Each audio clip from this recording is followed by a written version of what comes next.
Welcome to Naomi's Filipino Kitchen. Today's recipe is stir-fried okra with bacon lardons.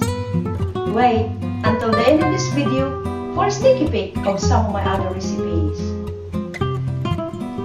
Here are the ingredients of today's dish: okra, soy sauce, cooking oil, bacon, garlic, onion, tomato, and ground black pepper.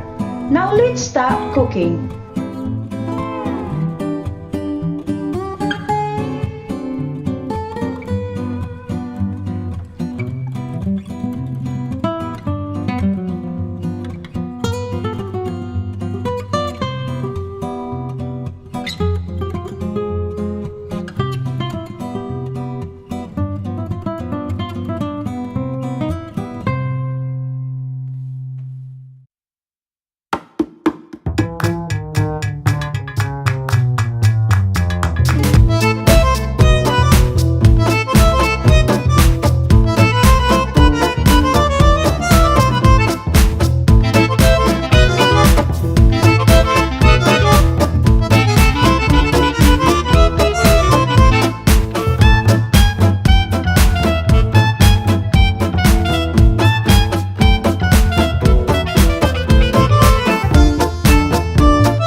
I hope you enjoyed the recipe today, and if you like it, then like it. If you love it, please subscribe. Thanks for watching. See you soon.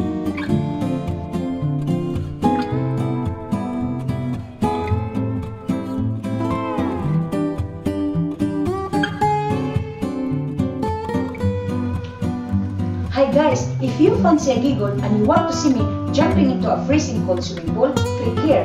And if you want to see a preview of my cooking, click here. Thanks for watching. See you soon.